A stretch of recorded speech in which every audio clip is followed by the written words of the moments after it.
Heart of Mary.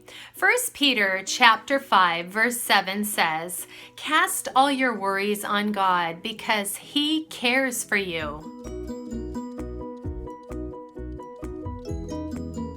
When I look back on the amount of time that I have worried, I think about what an absolute waste of time. It wasn't something that happened overnight. It took a long period of time to actually develop into what it was at its worst.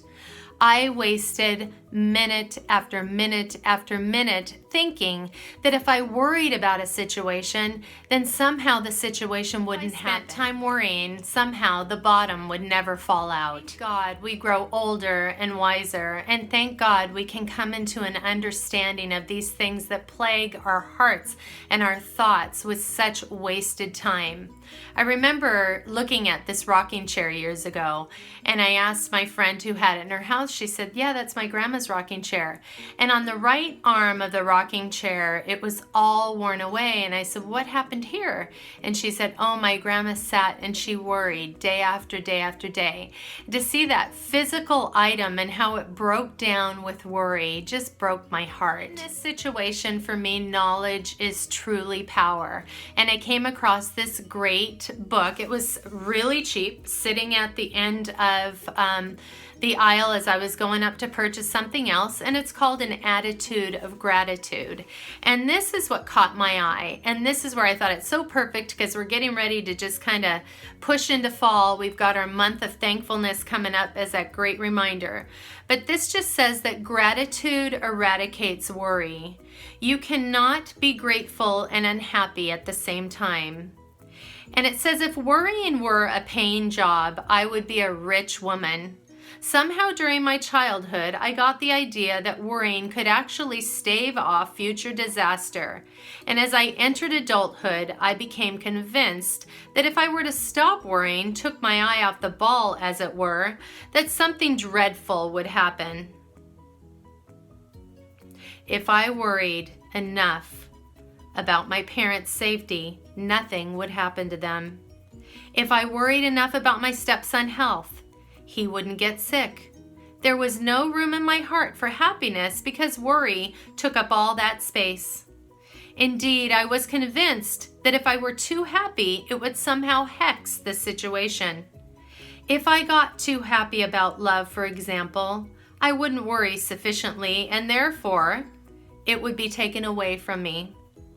In my 40s, I've been working on letting go of my compulsive worrying, and I have been amazed at how swiftly a sense of gratefulness banishes the worry warts, and I've tried many other things, asking myself, what is the worst thing that could happen, and imagining going through that to a new place, noticing without judgment or my worry, indulging it, pushing it away.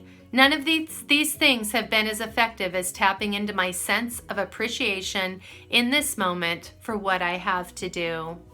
This spoke volumes to me. This very well could have been my story. God tells us in His beautiful word that He cares for us. He does not want us to carry the burden of worry. So why is it that we hang on so tightly? Over the years, what I had always found at the top of my worry list was my family. And at this particular time in my life, which was having raised my daughters and then finding myself not only going through changes in my life because I'm older and I was going through menopause, all at the same time my daughter was leaving the nest.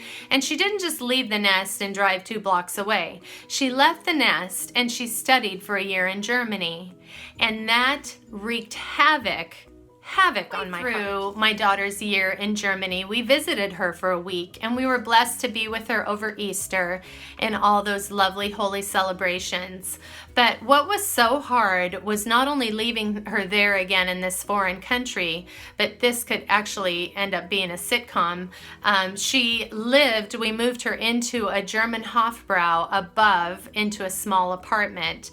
And then her school was a couple miles down the road, which meant she had to continue walking down the road in the snow every day.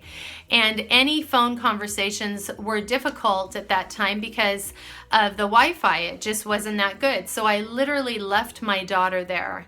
And I do have to say, though, this was really precious and just shows God's love for me.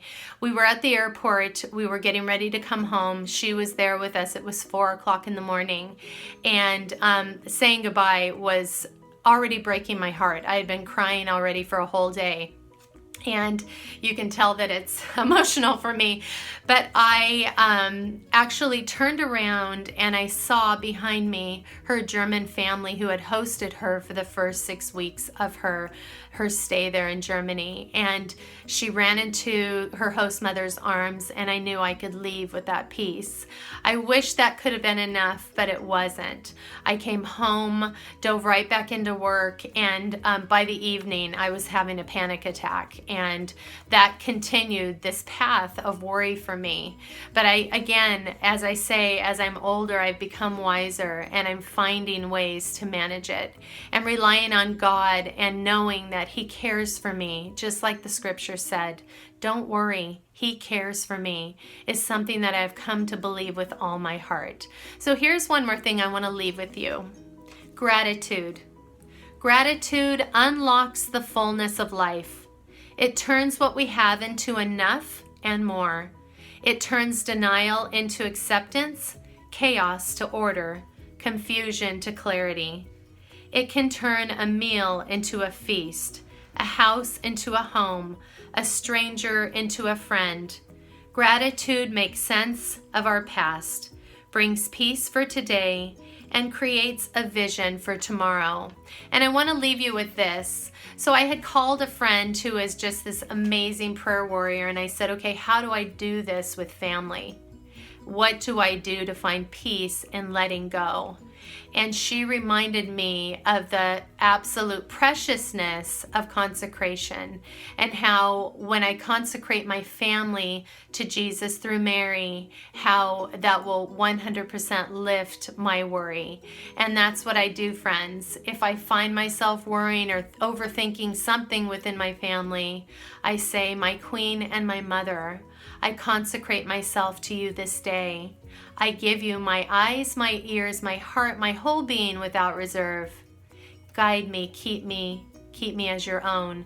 And then I do the same with my family, my Queen and my Mother. I consecrate my family to you this day, and I name all my family members, and even those that I don't know are my family members yet. But I give you their hearts, their souls, their minds, everything. Without property and possession, they are yours. And that's where I find my peace. Have a beautiful day.